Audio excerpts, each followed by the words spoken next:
To the Q&A with me, Matt Lazaro. Today we have a few questions that we're going to answer, and let me go through here. It's going to be a short one, guys.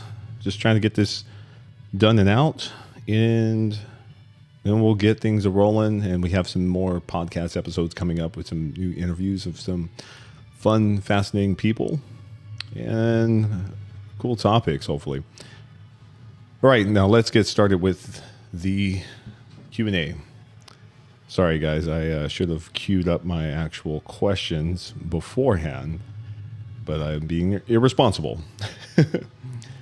Okay, so one of the first questions was, in the case of an injury, should you stop training? All right, like how should you approach training when you're injured? And my whole philosophy on this is, if you're able to do certain things, and it's not catastrophic, meaning if you didn't have reconstructive surgery of your back, which made you bedridden for how long? If you're not bedridden and you're able to move other parts of your body, there's no reason you should stop training. I mean, that's inevitably one of the I'd say big issues that I see is when people have a minor injury, whether it's a sprain or a tear, and then if you're able to go through the motions and still do something, you should not stop training. What I find that's even more common is when people get an injury. Not to say injuries are mild, but even if they are moderately severe, they start changing everything about their entire lifestyle. We tend to see a change in diet, a change in habits, and then we just go down this dark place, go into this dark place where we're sabotaging ourselves again and not really, trying to actually actively take care of ourselves. When honestly, when you're injured, you should be more studious towards being able to be healthier so you can recover faster, reduce inflammation, have adequate protein so you can repair damaged muscle tissue, damaged anything basically in that regard, and sleeping more than enough and avoiding things that really set you off towards the abysmal issues that you end up having if you just let go of everything. And so I would heavily encourage you guys, do not do that. Recently, a few months back, prior to the race, the Spartan race, I tore my AC joint in my left arm, and it was, let's put it this way, it was severe enough to where I couldn't even lift up my arm, I don't know, a few degrees. So I had to completely stop using my upper body for the most part in any pressing movement. So I couldn't press above my head. I couldn't lift my arm laterally. But I was able to gradually do some stuff with pulling at a very specific angle. But for the most part, I still had that race. And as you know, a Spartan race, it incorporates using your upper body, because you have to be able to have a lot of grip strength and be able to pull your body up over obstacles.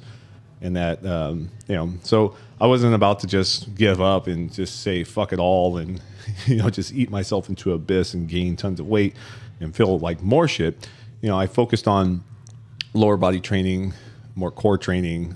Obviously was able to run more overall, because you can only train your legs so much. At least I can only train my legs so much because it takes a while to recover. That's what it is. So changed my training. Was still able to perform as well as I thought I should have. Didn't get injured or re-injure. And it was probably like 75% better by the time that the race was done, or by the time I did race.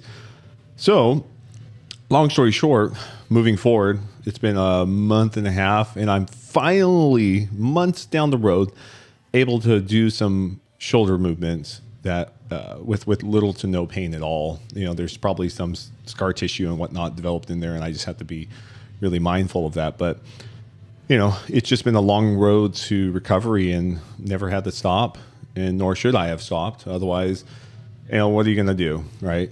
So if you get an injury and it's not catastrophic and you're not bedridden, by all means, you should continue to train and, to the capacity that you can. Because if you don't create that consistency in your day, you're definitely going to go down a dark road, and you're going to end up having to work yourself out of a hole that you dug yourself into even more so. So stay focused, keep going, and don't let up. Okay, so next thing. Someone asked a question about visualizing, as in, can you get better at certain movements, at visualizing? They referenced a study that was done on free throws, where they had, the group where they were practicing free throws without visualization, then the group that was practicing free throws and visualizing, and then the group that was just purely visualizing. And there were some promising results that actually showed some positive, positive actual, stuff going on. So the whole thing about that, though, that they're missing is that you cannot simply visualize whatever it is that you want to get better at.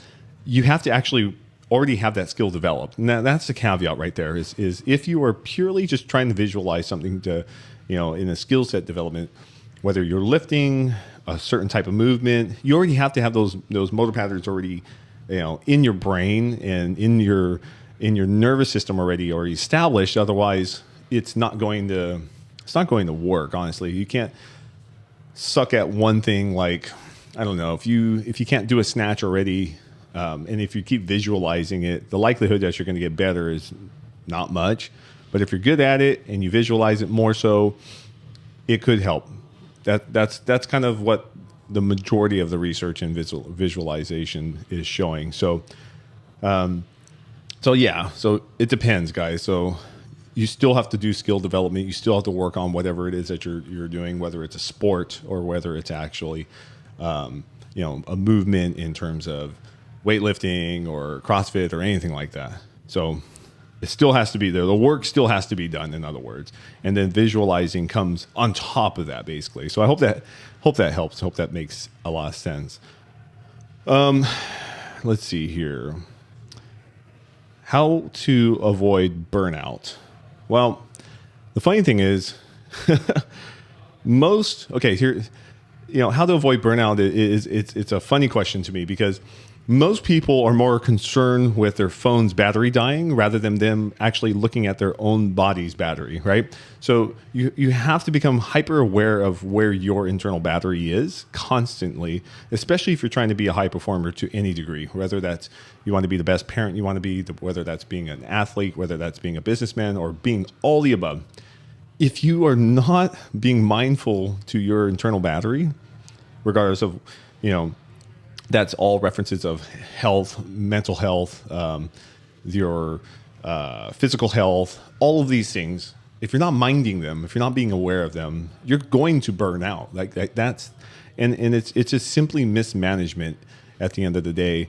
And it's so, everything is so, I don't know what the word I'm looking for. We spend so much time in saying it's a grind all the time. And it's like, yeah, I mean, but you still have to regulate your energy. You still have to regulate your internal battery, because if you're all gas and no brakes, eventually shit just breaks, right? And I'm not saying that you need to rest a certain way, but you have to have some gauge on this to be able to really understand it. So stop being, be more aware of what that is, because like I mentioned, just a second ago, you're typically more concerned with your phone dying, right? Rather than you managing your actual own energy, whether that's mentally, spiritually, and physically. So pay attention to that. Okay. Let's see here. So the last question, this is an interesting one. This is about how to lose weight faster. Like what's my recommendation to help you lose weight faster? And I'm going to tell you the same answer I give every single person I've ever worked with over the last couple decades. It's quite simple. The fastest way to lose weight is to stop thinking about losing it fast, is to detach from this concept that there is a fast way of doing this. There's just a way that you as an individual are able to sustain. So if your mindset is only looking at shortcuts and novelty. In other words, meaning if you're looking for ways to, oh, this sounds like the next best thing, or, and it's not to your fault, right? Like emotionally, we become attached to these ideas and concepts that we're marketed to because social media is full of shit, is what it's full of. But there's also a ton of good stuff. And we just have to regulate that so much, because what ends up happening is you're wasting emotional currency by vesting it into this concept that it's going to work and happen this way. We have a way of gauging how to be consistent, and we have a way of figuring out, I can estimate with very, very a lot of accuracy how much someone's going to lose if they follow the plan. But the circumstances that allow them to be consistent is what's going to get them there. So if you are putting more effort into changing your attitude and to buying into the process and to understanding that you have to buy into the process more so than the actual end result, you will get there much quicker, because the consistency will be there more often. So get away. You have to detach from this mindset that there is a faster way, or that there is any other special way to do it, because there is not, right?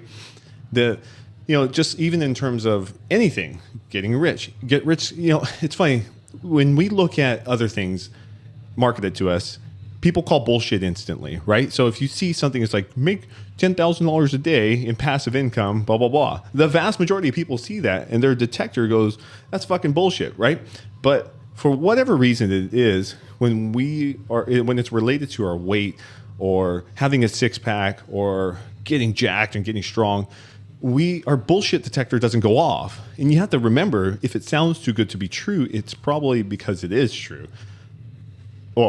Because it is, you know what I mean, guys. Anyway, so the reality is, stop looking for shortcuts, buy into the process, detach from the outcome completely, and focus on the day-to-day process and your habits, your behavior, how consistent are you?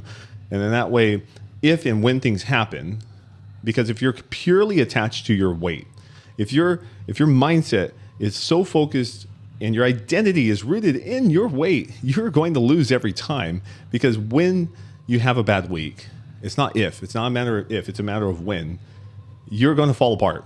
And the cycle of self-sabotage will just start and go and go and go and go. And you will feel like shit, and you'll have to work yourself out of that damn hole again.